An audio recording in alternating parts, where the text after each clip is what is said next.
Welcome to Hello Therapy, a podcast to help you take charge of your mental health through evidence-based psychological tips and tools straight from the therapy room so that you can live life better.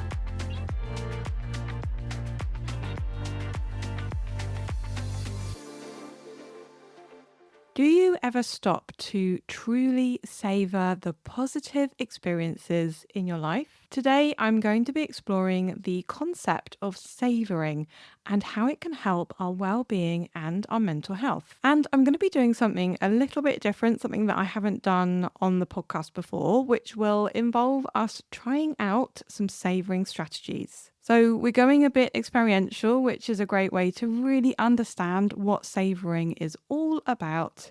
And at the end, I'll be outlining some tips on how you can try this in your day-to-day life. So let's dive in.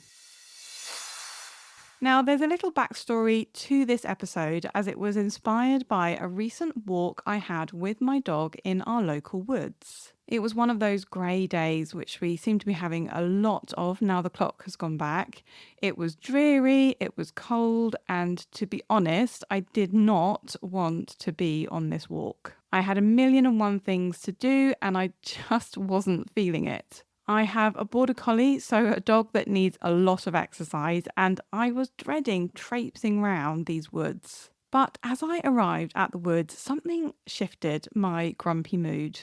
I saw that the path had been completely cleared of leaves. At this time of year, the path is usually covered in leaves that have fallen and they get wet and soggy and slimy, and it just makes it really difficult to navigate. So when I saw that the path had been cleared, I instantly felt better. I felt grateful that someone had taken the time to do it, and I was enjoying walking and really attending to how it felt to walk on this lovely clear path. I was really savouring it and enjoying the feeling of savouring that positive experience. Now, the concept of savouring first gained traction in positive psychology, with researchers Fred Bryant and Joseph Veroff at the forefront. In their 2007 book, Savouring, a New Model of Positive Experience, they argued that we all have the capacity to attend to, appreciate, and enhance the positive experiences in our lives. Now, Bryant and Veroff define savouring as the processes through which people actively derive pleasure and fulfillment in relation to positive experience. And it encompasses the idea of prolonging the enjoyment of positive events. So essentially, it's about fully enjoying, fully feeling positive emotions through mindful appreciation of different life experiences. Now, savouring can be reactive, i.e. spontaneously responding to an unanticipated positive experience, and it can be proactive, so deliberately seeking out or creating a positive experience. So why is this relevant and why am I talking about it? Well, there is some research that has found savouring interventions can increase levels of well-being and happiness. And studies have shown it can serve as a protective factor for depression. Savouring has also been shown to enhance coping in the context of stressful life events. So there are 3 types of savouring: savouring the present, the past, and the future. Now, rather than me reel off a list of tips for each of these 3 types, I thought it would be interesting to invite you to try some savouring strategies. So I'm going to take you through a couple of savouring strategies taken from Brian and Veroff's book. Now, there's no pressure to actually do these exercises in real time, but rather it's an invitation to try them out if you wish to. So first, we're going to savour the past through reminiscence. Okay, here we go. What I want you to do is search for a moment where you found sweetness and joy in your life. I'd like you to recall a memory when you felt really alive. When all the struggles from the hassles of daily life just paused for a moment. A moment completely without effort. A moment where you knew yourself and knew you belonged. It could be something recent or something in the past. Try to call to mind just one memory. It can be a really powerful time in your life, or it can be something really simple. Just recall a time when you felt joy. See if you can just be there in that memory, just allowing yourself to fall back in to that moment of sweetness, lingering just briefly. When reimagining yourself in this memory, I want you to think about why it is important in terms of joy. Recall the memory from the very beginning to the end. Reflect on each person, feeling, and event that contributed to your sense of joy. I'd like you to stay within this memory for the next few moments. And if you are doing this exercise, just hit pause. Next up, we are going to practice savouring the future through anticipation. And now we begin. Imagine what it would be like to plan the holiday of your dreams. When you're ready, identify potential destinations and explore what your time there may be like. Imagine what you will hear, see, smell, taste, and feel.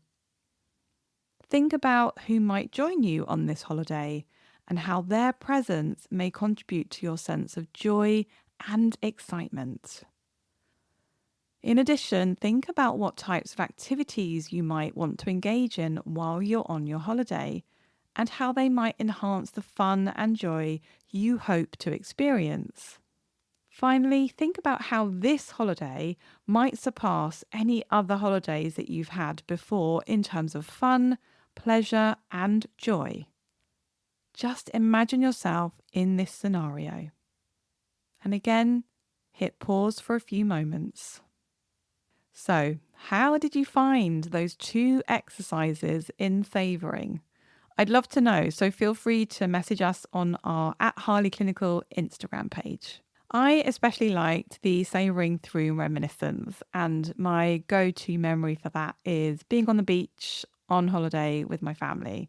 And being able to drop in that memory for a moment did, for me anyway, bring on really a sense of warmth and gratitude.